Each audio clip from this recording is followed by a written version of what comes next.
What's going on? A pluses, nerd mixers.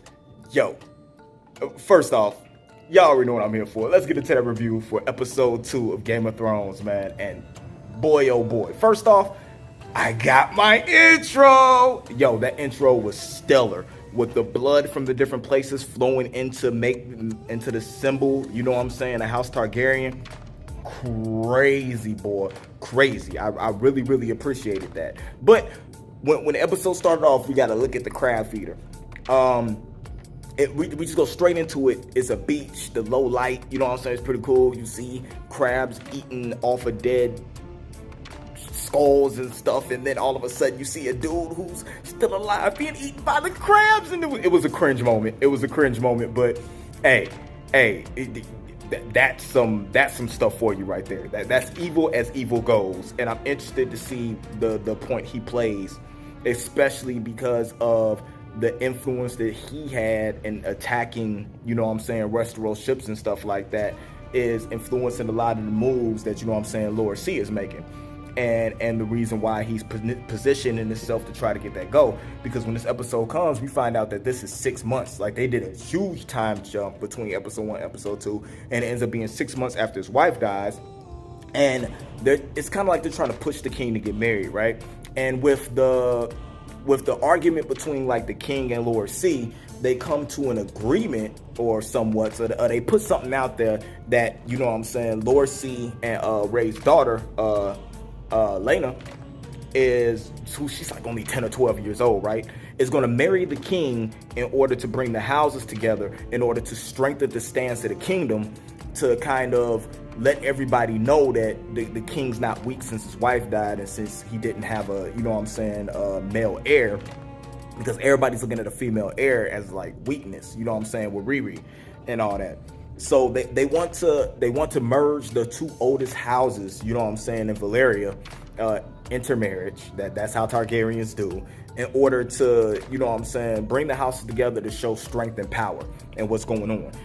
It's a power play for Lord C once you find out later that he's fought and scratched for everything he wanted, and he wants to try to get as close to the Iron Throne as he can. And if his daughter is married to the king, you know what I'm saying, he has huge favor in what's going on, and he's even closer, you know what I'm saying, to the throne, because when they do have an heir, that's his grandchild that's going to sit, you know what I'm saying, on the Iron Throne. So that's nuts to me.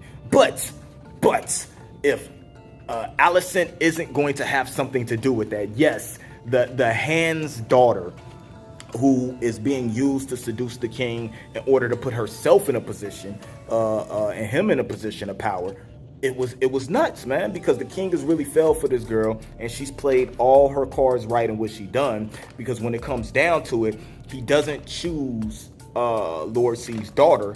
He chooses Alicent as going to be his new queen, who she's older, but that's going to put a tear in between what's going on between Riri and Alicent, because they're best friends. But now you've been making this play or whatever, how she feels to, you know how I feel, you know how I feel about my mother dying, your mother had died, and you know what I'm saying, how you felt about your mother eventually being replaced. You know this all about me, and here you are making a play, you know what I'm saying, for power of my father. So I'm curious to see what's going to happen with that. That's crazy, you know what I'm saying, in its own, and what's going on.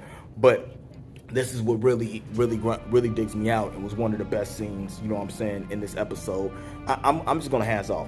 Riri carries this show on her shoulders. Her back is hurting right now, and she needs surgery from the way she's carrying this show. I do not know what that young lady is who plays, you know what I'm saying, Rhaenyra, but she is frigging killing it. From stepping up in the small council meeting to tell her father you have dragon riders, maybe she's dragon riders to show her power, and then them making her instead go choose a knight for replacement, you know what I'm saying, of the Knight's Guard, to her choosing the one person who had battle experience, being the same dude that, you know what I'm saying, dehorsed Daemon, you know what I'm saying, while they were jousting, and just the moves she's making. Daemon took over Dragonstone, and he stole the same egg that was going to be given to, you know what I'm saying, the king's son and Riri's brother, to be placed in his crib, and took that and said that he was going to wed his quote unquote, you know what I'm saying, prostitute wife,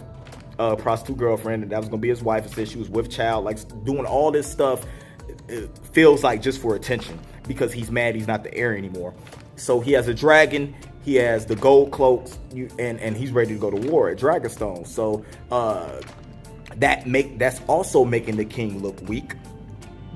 So the king sends the hand and some of his guard up there, go get the dragon back, tell Daemon he has to leave. Boom, here comes Daemon's dragon over the top.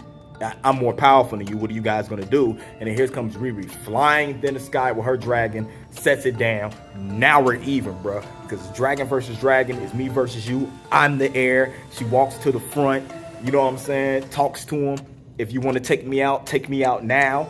He gives the egg back. He ends up arguing with his girl over the lies he told, and her just wanting to feel protected and honored from where she came from. She doesn't want position, she doesn't want power, she doesn't want money. She just wants to be protected from fear, so she doesn't have to be scared anymore. You know, that's an interesting turn, an interesting way when it comes for her as a character. I'm looking forward to see what happens with that.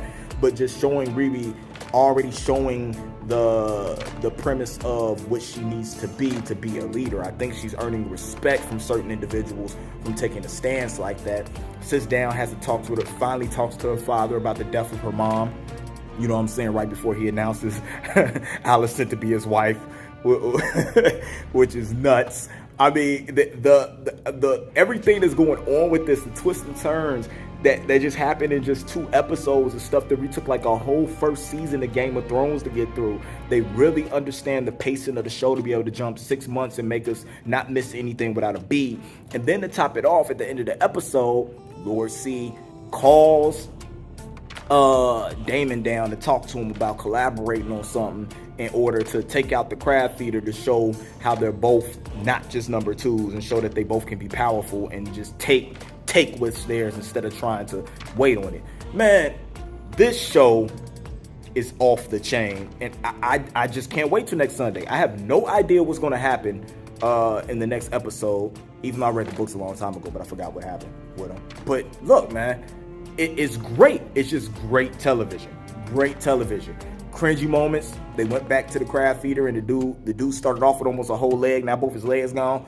You know what I'm saying? So the crab's been eating on him for a minute. I mean, yo, like I said, the princess is this show right now for me. But the king not wanting to wed the young girl because of how young she was, told me a little something about the type of person he is. He doesn't feel like a normal Targaryen king. You know what I'm saying? He seems like he has some type of honor and just overall a good person. And that finger that he pricked that I feel like was poisoned, you know what I'm saying, is turning black and looking like he might lose it, and whoever's doing whatever to him is, you know what I'm saying, actually working. So I can't wait to the next episode. You guys let me know what you thought about this episode in the comments below. I can't wait to read you guys' comments. I can't wait till next week. Follow us on all our social media. You see it up there in the banner. You know what I'm saying, in the overview. Follow us everywhere at A+ Opinions. Follow me at Nerd Mix Alpha, at Nerd Mix Music. Go stream my music. NDUCI. Go stream that music. And we'll holler at you guys later, all right? Till next time, keep it A+. Indy out.